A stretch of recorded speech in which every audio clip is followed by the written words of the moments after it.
El mundo griego contuvo la respiración.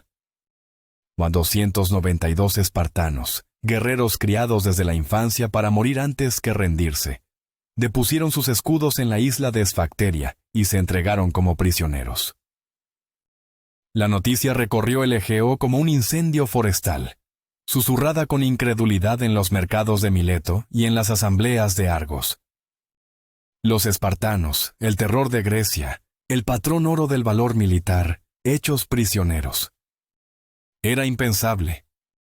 Esta humillación sin precedentes para la orgullosa Esparta fue solo un capítulo, aunque uno de los más dramáticos, en la brutal lucha fratricida que la enfrentaba a Atenas. Fue un conflicto definido por una profunda y trágica paradoja.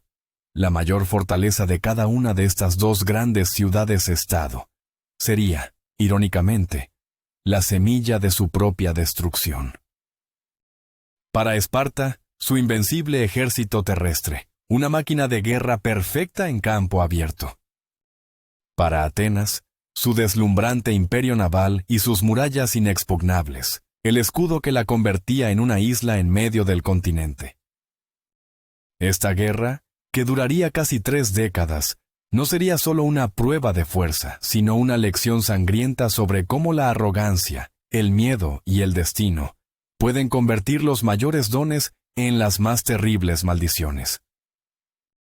Todo comenzó, como suelen hacerlo los grandes incendios, con una chispa lejana.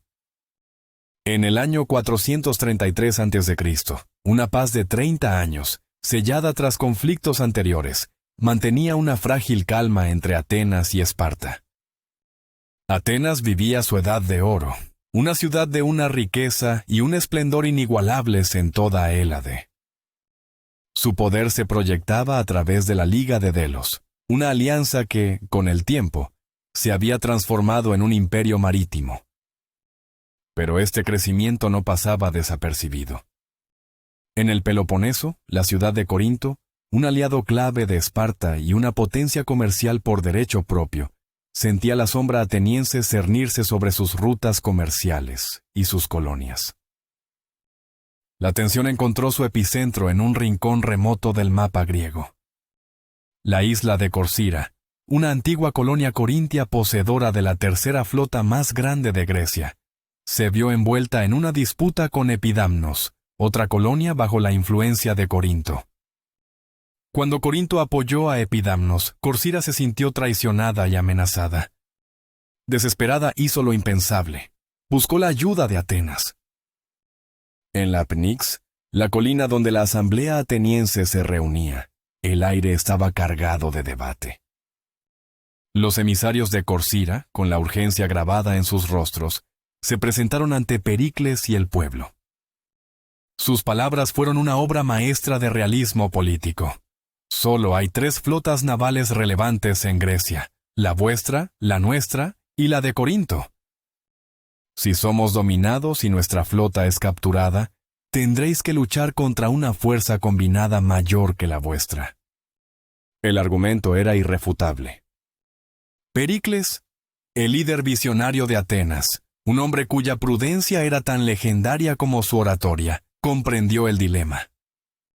Sabía que aceptar a Corcira en la Liga de Delos sería una bofetada directa a Esparta y sus aliados, una violación del espíritu del Tratado de Paz. Pero rechazarla significaría entregar una poderosa flota a un rival. Pericles, en un movimiento de astucia calculada, propuso una solución intermedia, un pacto puramente defensivo con Corcira. Atenas solo intervendría si la isla era atacada directamente. Era un intento de disuadir a Corinto sin provocar abiertamente a Esparta. Sin embargo, en el juego de imperios, las sutilezas a menudo se pierden. Para Corinto y para su aliada Mégara, esto fue la gota que colmó el vaso. Comenzaron una campaña furiosa dentro de la Liga del Peloponeso, exigiendo la guerra contra la expansionista Atenas. La respuesta de Atenas fue rápida y económica. Decretó un embargo devastador contra Mégara, prohibiendo a sus comerciantes el acceso a todos los puertos de la Liga de Delos y al ágora de Atenas. El embargo fue una demostración de fuerza. la prueba de que el poder ateniense no solo residía en sus trirremes, sino en el control económico de todo el Egeo. Esparta, la líder de la Liga del Peloponeso, ya no podía permanecer inmóvil mientras su aliado era estrangulado y el poder de Atenas crecía sin control. Las preparaciones para la guerra, un conflicto que ambos bandos ya consideraban inevitable, habían concluido. En el año 431 a.C., los espartanos y sus aliados declararon la guerra.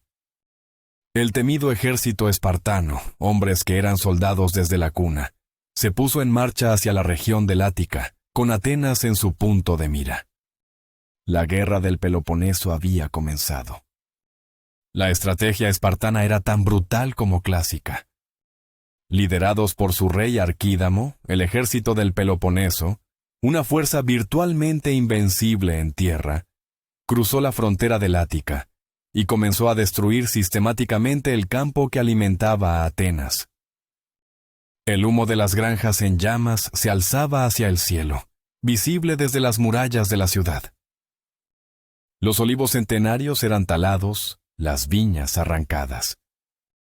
El objetivo era doble: forzar a Atenas a rendirse por hambre o, preferiblemente, obligar a su ejército a salir a campo abierto para defender sus tierras, un escenario donde la falange espartana, superior en número y calidad, los masacraría. Pero Pericles había anticipado este movimiento. Su estrategia era una apuesta radical, una demostración de la fortaleza única de Atenas. Ordenó a toda la población rural del Ática que abandonara sus hogares y se refugiara junto con sus bienes y ganado, dentro de las fortificaciones de la ciudad. Atenas no era solo una ciudad, era una fortaleza naval. Gracias a los muros largos, un corredor fortificado de varios kilómetros, la ciudad estaba conectada directamente a su puerto, el Pireo. Mientras la flota ateniense controlara el mar, la ciudad no podría ser estrangulada. El ejército espartano podía devastar el campo, pero Atenas seguiría siendo abastecida con grano de Egipto y del Mar Negro. Los lujos para las élites y los alimentos para el pueblo seguirían llegando por barco. La estrategia espartana de una victoria rápida se estrelló contra las murallas atenienses. El asedio era ineficaz. Mientras los espartanos observaban con frustración los muros, los atenienses, hacinados pero seguros, continuaban con sus vidas. La flota ateniense, mientras tanto, no estaba ociosa. Lanzó incursiones a lo largo de la costa del Peloponeso, estableciendo un bloqueo naval para interrumpir el comercio de los aliados de Esparta. El miedo a una invasión por mar obligó a los espartanos y a sus aliados a dividir sus fuerzas, enviando a muchos soldados de vuelta a casa para proteger sus propias ciudades. Con un ejército reducido, un asalto directo a las formidables fortificaciones de Atenas se volvió imposible. La estrategia de Pericles estaba funcionando. El tiempo estaba de su lado. Al llegar el otoño, los ejércitos del Peloponeso, compuestos en su mayoría por granjeros, tuvieron que retirarse para atender sus cosechas. De lo contrario, sus propias economías colapsarían. Atenas, cuyos campos ya habían sido destruidos, tenía a sus hombres libres para la guerra. Pericles incluso planeó un movimiento audaz: tomar la ciudad de Mégara, de importancia estratégica. Pero aquí, la democracia ateniense mostró su otra cara. La asamblea, temiendo el alto costo en vidas, vetó el plan, obligando a Pericles a mantener una postura defensiva. La prudencia de la multitud frenó la audacia del estratega. Atenas había sobrevivido al primer año de guerra, aparentemente ilesa y con su estrategia validada. La confianza era alta. Pero entonces, en el año 430 a.C., un enemigo mucho más terrible que la falange espartana se deslizó en la ciudad a través del bullicioso puerto del Pireo. No llegó con el estruendo de las trompetas de guerra, sino con fiebre, tos y pústulas. Una plaga, originada en Egipto, encontró en la superpoblada y sobrecalentada Atenas el caldo de cultivo perfecto. La estrategia que había salvado a la ciudad de los espartanos se convirtió en su sentencia de muerte. El hacinamiento convirtió a Atenas en una trampa mortal. La enfermedad se extendió con una velocidad aterradora. Los cuerpos se apilaban en las calles. Los templos se convirtieron en morgues improvisadas. Las leyes, tanto humanas como divinas, se desmoronaron ante el pánico y la desesperación. Un tercio de la población de la ciudad fue aniquilada por la enfermedad, incluyendo a las tropas de élite. Muchos de los soldados que la asamblea había decidido no sacrificar en el campo de batalla encontraron una muerte anónima e ingloriosa, consumidos por la fiebre en un rincón oscuro de la ciudad. Y entonces, la plaga asestó su golpe más devastador. Se llevó al propio Pericles. Con él no solo murió un hombre, sino también la prudencia y la visión estratégica que habían guiado a Atenas. La ciudad quedó huérfana de liderazgo, a la deriva en un mar de guerra y enfermedad, sin nadie de su talla para reemplazarlo. La primera y más profunda ironía de la guerra se había cumplido. La fortaleza de Atenas, sus muros, había sido la causa de su mayor calamidad. Tras la muerte de Pericles, el vacío de poder en Atenas fue llenado por un tipo de líder completamente diferente. Su nombre era Cleón, un hombre de origen aristocrático con una oratoria excepcional y una ambición sin límites. Si Pericles representaba la prudencia y la defensa, Cleón encarnaba la agresión y la guerra total. Convenció al pueblo, cansado de esconderse tras los muros y enardecido por el sufrimiento de la plaga, de llevar la guerra a los espartanos con una ferocidad renovada.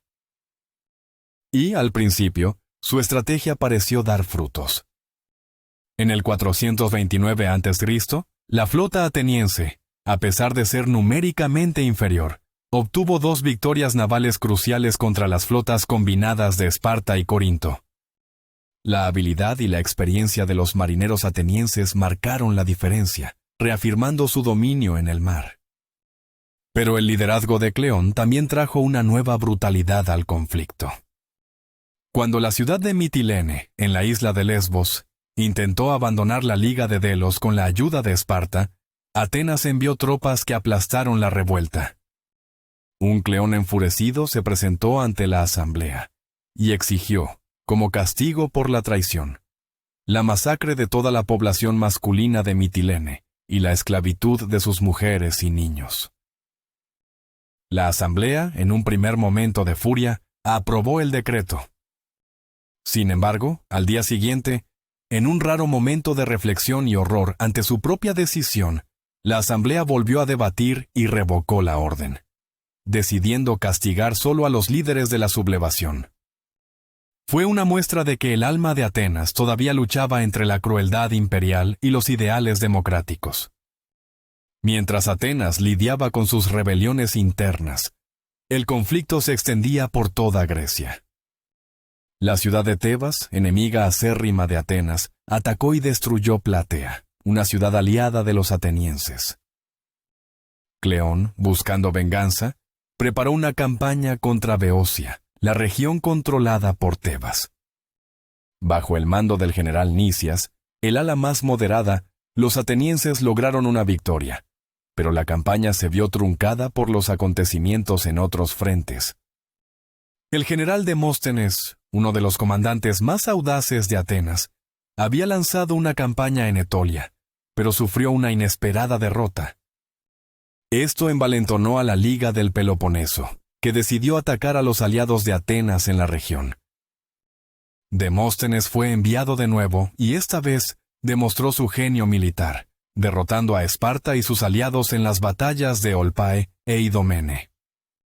Fue entonces cuando el destino, en forma de una tormenta, intervino para crear una de las situaciones más extraordinarias de la guerra.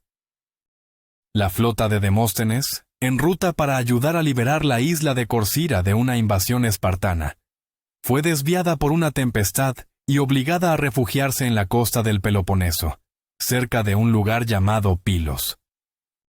Era territorio espartano. La noticia de que un contingente ateniense había acampado en su propia tierra sagrada fue un ultraje para Esparta. Inmediatamente, movilizaron a su ejército y su flota para expulsarlos. Demóstenes, con solo 5 barcos, 90 hoplitas y 600 marineros, se encontró en una posición desesperada.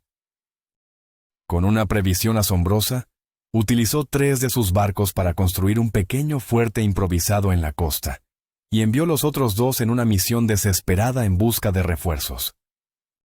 Pronto, la flota espartana con unos 60 barcos apareció en el horizonte. Liderados por el brillante general Brasidas, los espartanos lanzaron un ataque simultáneo por tierra y mar contra la fortificación ateniense.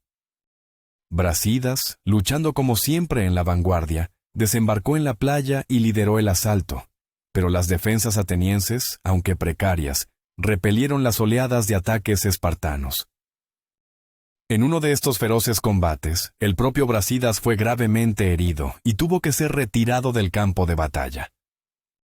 Los espartanos decidieron entonces asediar el fuerte. Pero justo cuando la situación parecía perdida para Demóstenes, la flota ateniense, respondiendo a su llamada de socorro, apareció en el horizonte. 50 trirremes atenienses se lanzaron contra la flota espartana en una sangrienta batalla naval dentro de la bahía de Pilos. Una vez más, la técnica naval ateniense prevaleció. La flota espartana sufrió una dura derrota, perdiendo 1/3 de sus naves. La situación había cambiado drásticamente. Las tropas espartanas que asediaban el fuerte se encontraron de repente con que eran ellas las asediadas.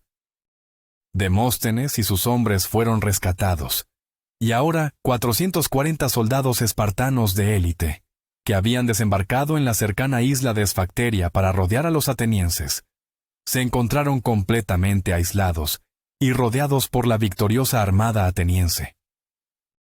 El estancamiento en Esfacteria creó una onda de choque en toda Grecia. La idea de 440 hoplitas espartanos, la flor y nata de su ejército, atrapados en una isla, era algo que nadie habría podido imaginar. Si Leónidas con 300 espartanos había podido detener al vasto ejército de Jerjes en las Termópilas, 440 espartanos listos para sacrificar sus vidas podían ser una pesadilla para cualquier general. Demóstenes, ahora al mando del asedio, se enfrentaba a un dilema. Aunque superaba en número a los espartanos, asaltar una posición defendida por la falange espartana era un suicidio. Su plan inicial fue rendirlos por hambre y sed. Sin embargo, la estrategia se vio frustrada por la audacia de los espartanos. Nadadores voluntarios, incentivados con grandes recompensas, lograron burlar el bloqueo ateniense durante la noche, llevando suministros a los soldados atrapados. El asedio se prolongaba y en Atenas la paciencia se agotaba. Fue entonces cuando Cleón, el líder belicista, vio su oportunidad. En la asamblea, se burló de la cautela de los generales y, en un arrebato de arrogancia, se jactó de que si él estuviera al mando, derrotaría y capturaría a los espartanos en 20 días. La asamblea, para su sorpresa, tomó su palabra y le dio el mando. Cleón, desafiado a cumplir su promesa, zarpó hacia Pilos con refuerzos. Pero no llevó más hoplitas para un choque frontal. Llevaba consigo arqueros y peltastas, infantería ligera sin pesadas armaduras ni escudos, capaces de moverse con gran agilidad. La llegada de Cleón marcó el comienzo del fin para los espartanos atrapados. Junto con Demóstenes, desembarcó en la isla de Esfacteria. Los atenienses avanzaron. Los espartanos, al ver a los hoplitas atenienses, dudaron en atacar, temiendo ser flanqueados por la infantería ligera que pululaba a su alrededor. Ese fue su error fatal. La falange espartana, diseñada para el combate cuerpo a cuerpo, se convirtió en un blanco estático. Una lluvia de proyectiles, flechas, jabalinas y piedras lanzadas con ondas comenzó a castigar a los soldados espartanos. Los peltastas se acercaban, Lanzaban sus jabalinas a corta distancia y se retiraban antes de que los pesados hoplitas pudieran reaccionar. Era una táctica que los espartanos, con su rígido código de honor y su enfoque en el combate pesado, despreciaban y no sabían cómo contrarrestar. La armadura espartana no podía detener la incesante lluvia de proyectiles. El comandante espartano fue asesinado y su segundo al mando gravemente herido. Desmoralizados y sufriendo bajas, los espartanos se retiraron a una antigua ruina en la isla, estableciendo una última posición defensiva.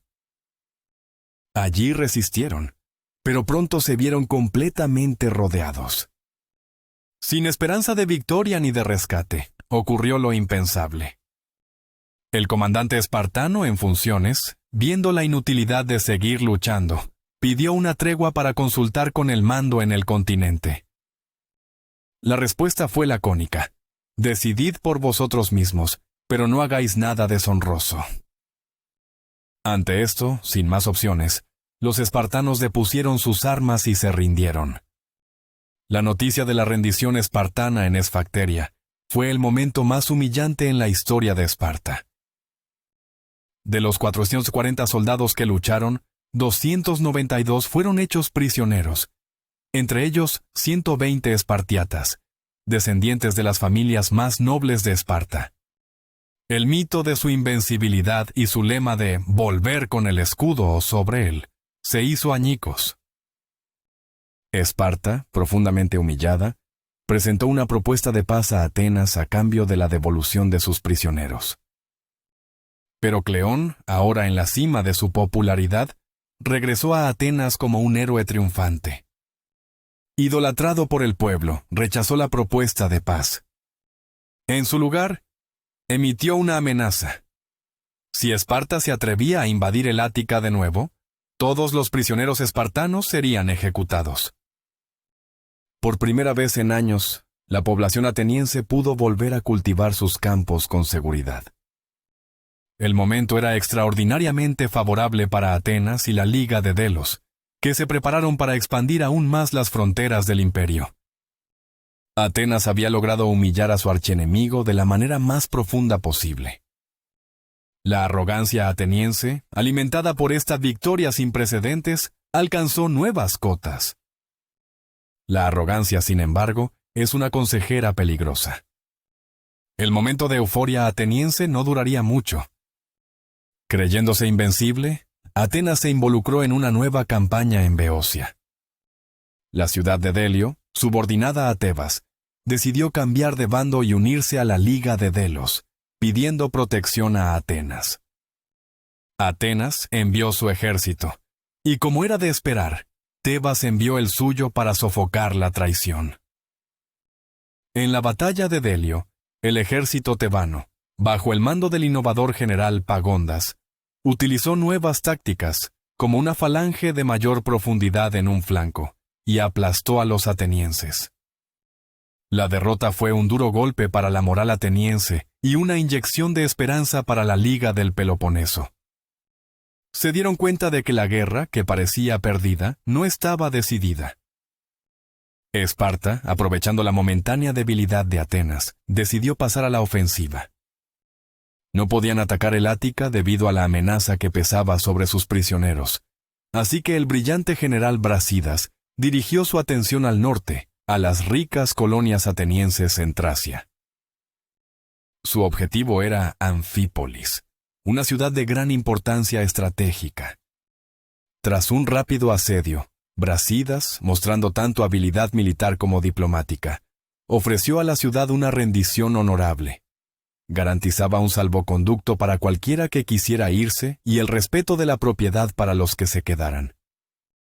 La ciudad, para evitar un baño de sangre, aceptó y se rindió.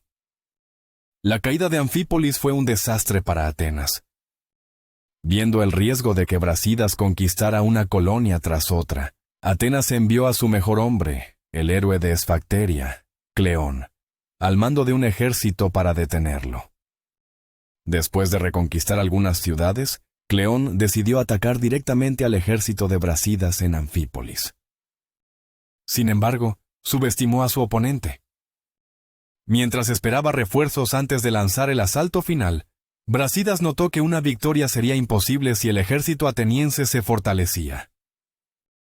Decidió hacer lo inesperado, atacar primero. El ataque sorpresa de Brásidas tomó al ejército ateniense completamente desorganizado. En la feroz batalla que siguió, ambos comandantes cayeron. Brásidas fue herido de muerte, pero vivió lo suficiente para saber de la abrumadora victoria de su ejército. Cleón, el audaz líder ateniense, también pereció en el campo de batalla mientras sus tropas huían en desorden. La muerte de los dos líderes más belicistas de ambos bandos, el halcón espartano y el halcón ateniense, creó una nueva oportunidad para la paz. Después de 10 años de guerra, ambas partes estaban exhaustas. El general ateniense Nicias, líder de la facción moderada, y el rey espartano Pleistoanax negociaron un acuerdo. La paz de Nicias, firmada en el 421 a.C., estipulaba la devolución de todos los territorios conquistados y la liberación de los prisioneros espartanos. El acuerdo estaba planeado para durar 50 años. Pero la paz nació muerta. Los aliados más importantes de Esparta, como Corinto y Tebas, se negaron a firmar el tratado sintiendo que sus intereses habían sido ignorados. Las tensiones en toda Grecia permanecieron. La paz fue solo una tregua, un breve respiro en un conflicto que estaba lejos de terminar. Duró apenas 6 años. En Atenas, una nueva figura carismática y peligrosa ascendió al poder, Alcibíades. Sobrino de Pericles, era brillante, rico, apuesto y extraordinariamente ambicioso. Y con un gran apoyo popular, convenció a los atenienses de que la paz era una señal de debilidad y planeó una nueva gran campaña para derrotar a Esparta de una vez por todas. Forjó una nueva alianza con Argos, la rival tradicional de Esparta en el Peloponeso. El plan era atacar a los enemigos de Atenas en su propio territorio. Pero el rey espartano Agis II movilizó a su ejército y en la batalla de Mantinea infligió una derrota decisiva a las fuerzas combinadas de Atenas y Argos. La victoria reafirmó la superioridad terrestre espartana y fortaleció su moral. A pesar de esta derrota, la ambición ateniense, ahora personificada en Alcibíades, no conocía límites. Fue entonces cuando nació el plan más grandioso y arriesgado de toda la guerra, un plan que prometía la victoria final o la ruina total, la expedición a Sicilia. El objetivo era conquistar la rica y poderosa ciudad de Siracusa. Si Atenas lograba dominar la región, cortaría el suministro de grano al Peloponeso y se volvería prácticamente invencible. El plan era audaz hasta la temeridad. La asamblea, seducida por la promesa de una riqueza y un poder sin igual, lo aprobó con entusiasmo. La mayor flota jamás reunida por una ciudad griega se preparó para zarpar. Pero una sombra de mal agüero se cernía sobre la empresa. Justo antes de la partida, una conspiración acusó a Alcibíades de un acto de sacrilegio contra los dioses. Condenado en ausencia, el arquitecto de la expedición huyó y encontró refugio en el lugar más improbable, Esparta. Allí, para salvar su vida y por despecho, reveló todos los planes de la expedición ateniense a sus enemigos. El golpe fue fatal para lo que Atenas había estado planeando. La expedición, ahora liderada por el reacio y supersticioso Nicias, zarpó hacia su destino, sin saber que su mayor secreto ya había sido revelado y que su enemigo estaba siendo preparado por su propio antiguo general.